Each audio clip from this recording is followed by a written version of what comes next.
23년 만에 드디어 돌아왔습니다. 인간의 본성과 생존의 민낯을 그려낸 전설의 아포칼립스 시리즈, 데니 보일 감독과 알렉스 가랜드 작가의 합류로 원작의 철학적 깊이를 되찾은 28년 후, 예고편만으로도 그 긴장감과 몰입감이 그대로 느껴지는데요. 과연 이번에는 어떤 이야기가 펼쳐질까요? 바라보러 가보자구.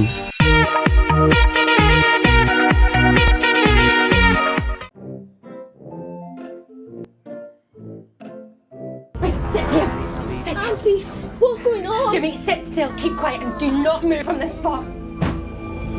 뜬금없이 흘러들어오는 귀여운 노래, 그리고 사람들이 돌아다니는 것을 보아 이곳은 현재로서 안전하였던 장소인 것으로 보여주죠. 그리고 나오는 텔레토피들. 텔레토피가 방영된 연도가 1997년에서 2001년이란 것으로 보아 지금 해당 장면들은 28일 후에 배경에서 시작된 것으로 보이며, 들어오는 한 여자, 아이들에게 조용히 하라고 하고 밖으로 나가는 것으로 보아 지금 이곳은 매우 위험한 상황이 이제 막 펼쳐진 것 같은 모습을 보여주죠.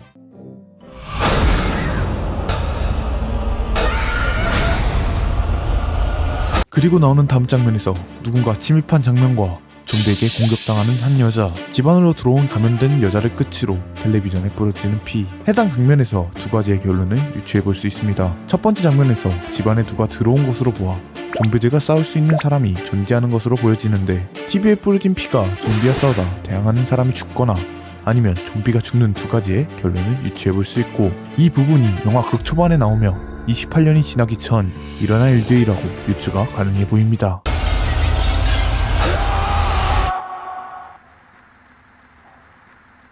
또한 그 다음 장면에서 나오는 좀비들이 성당의 유리창을 깨고 들어오는 장면이 있는데, 좀비들이 창문을 깨고 들어오기 전 성당의 모습은 상당히 관리가 잘 되어 있고 불도 들어오는 것으로 보아 아마 해당 장면들은 28일 후와 28년 후에 연관성 등을 주기 위해 28일 후 해당 부분과 비슷한 시기 28년이 지나지 않는 장면이라는 것을 유추해볼 수 있습니다. 7, 6, 11, 5, 9 and 20 miles today, 4, 11, 17, 32 the day before. 그리고 나오는 한 조그마한 섬. 이 섬의 왼쪽에는 길이 있는 것으로 보여지고, 말과 옛날 농기구들로 농사를 하고 수많이 보여지는 십자가들이, 얼마나 많은 사람들이 이 일들로 희생되었는지를 보여지죠. 또한 계속해서 흘러나오는 라디오, 어떠한 숫자들이 반복적으로 말하는 것으로 보아 이 섬에 대한 좌표 같은 것이나 아니면 다른 안전한 마을의 좌표를 이야기하는 것으로 보여지죠. Moving up and down again. There's no discharge in the war. 그리고 나오는 이 조그마한 마을의 역할들에 관한 장면들. 해당 장면들에서 보이는 사진들과 그들로 유추해보았을 때 사냥꾼, 농부, 채집가, 평의원, 재봉사, 감시탑 관련 직업들이 보이고, 감시탑에서 실제 사람들이 있는 것으로 보아 이곳은 내부뿐만 아니라 외부의 적에게로부터 위협이 있을 것임을 말해줍니다. Don't look at what's in front of you. Moving up and down again. 그리고 등장하는 무기와 철조망. 이 모든 것들은 이 마을을 지키는 무기들로 운용이 되는 것 같고, 등장하는 한 글귀. 해당 글귀는 요한계시록 1장 7절을 떠올리게 하는 글귀이고, 그 옆에 적혀져 있는 짐이라는 이름. 해당 이름은 아마 우리가 아는 28일 후에 나오는 주인공 짐을 뜻하는 것 같고, 그리고 함께 움직이는 두 명의 사람, 아마 이들은 아버지와 아들인 것 같고, 화살과 활을 챙겨 나가는 것으로 보아 아까 앞전에 나오는 역할들 중 사냥꾼을 담당한 것으로 보여집니다. 그리고 이들이 지나가는 바다 위 제방길. 이 길은 아까 예고편 초반 하트 모양 섬 왼쪽에 나와 있는 길을 보여지는 것 같은데, 이 길은 바다의 수위가 높아질 때쯤 사라졌다가 수위가 낮아질 때 나오는 곳으로 보여지며, 이렇게 좀비 아포칼립스가 나타난 지금은 정말 최적의 장소로 보여지는 섬이죠. Men go mad with watching them. There's no discharge in the war.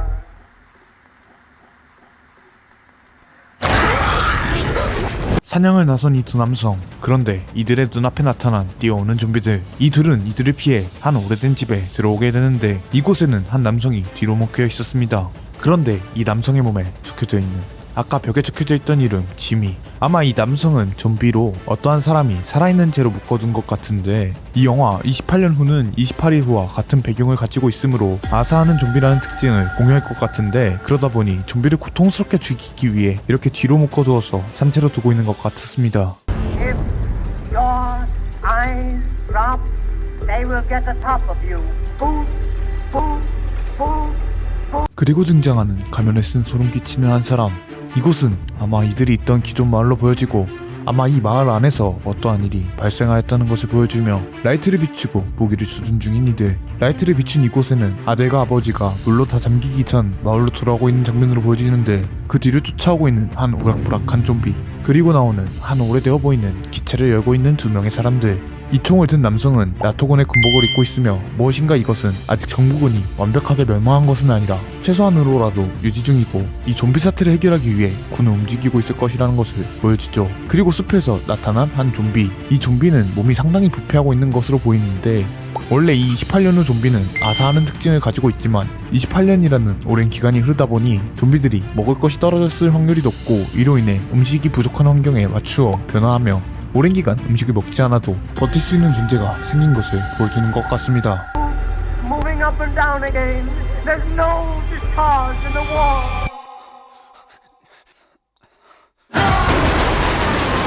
그리고 등장하는 풀무장한 군인들. 이 군인들은 한 공간을 수색 중인 것으로 보여지는데 이들의 눈앞에 등장한 한 우락부락한 존재의 사람. 군인들보다 월등한 키, 우락부락한 몸, 그리고 긴 머리카락과 수염까지 아까 앞전에 나온 아버지와 아들을 쫓던 남성과 같은 자로 보여지는데 이 자가 아마 이 사태의 해결책을 가지고 있을 수 있거나 아니면 무슨 중요한 키 같은 역할을 할 것으로 보여집니다.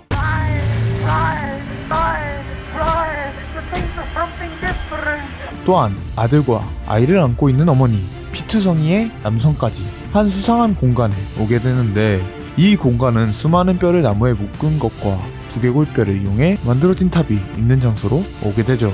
이걸 보고 두 가지 생각을 해보았습니다. 첫 번째는 누군가가 이 수많은 좀비를 오랜 세월 지나며 잡아내고 만들어진 기념비적인 공간이다가 첫 번째이고, 두 번째는 사실 저는 이쪽에 조금 더 무게를 두고 있는데요.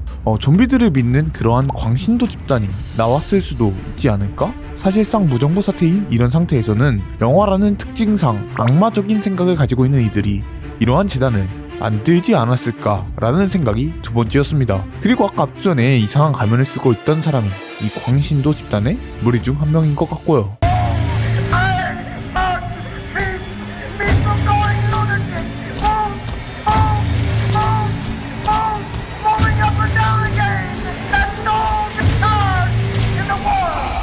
계속해서 좀비들을 피해 도망가고 있는 사람들과 아사 직전의 좀비도 보이고 군인은 한 사람에게로부터 끌려나가는데 이 장면들을 종합적으로 보았을 때 무엇인가 계속해서 사람이 좀비를 이용해 공격한다는 느낌도 있고 사람들 간의 전투도 있을 것이라는 생각을 조금 해보았습니다. 28 시리즈는 단순 좀비 영화라기보다 아포칼립스 세계 속에서 인간의 본성과 군상을 탐구하는 작품입니다. 28일 후가 남긴 충격과 메시지는 이후 28주 후에서도 이어졌지만 이번 28년 후는 1편의 작가 알렉스 가랜드가 다시 참여하여 원작의 철학과 깊이를 재현할 것으로 기대됩니다. 이번 작품은 단순히 좀비를 무찌르고 세상을 구하는 이야기가 아니라 법과 질서가 무너진 무정부 상태에서 인간들이 각자 생존법을 만들어가는 모습을 보여줄 것입니다. 아포칼립스 세계의 배경을 정교하게 그려내며 그 속에서 사람들이 어떤 방식으로 살아남는지 탐구하는 것이야말로 28 시리즈의 진정한 묘미죠. 특히 이번 28년 후는 28 시리즈의 전속 후속작으로서 무려 23년 만에 돌아온 작품입니다. 과거 28개월 후가 부산되면서 시리즈가 끝났을 것이라 예상했던 팬들에게는 그야말로 반가운 소식입니다. 이번 작품이 28일 후에서 느껴진 긴장감과 충격을 다시 선사했지 예고편만으로도 설렘이 가득합니다. 예고편을 통해 드러난 나토군의 등장은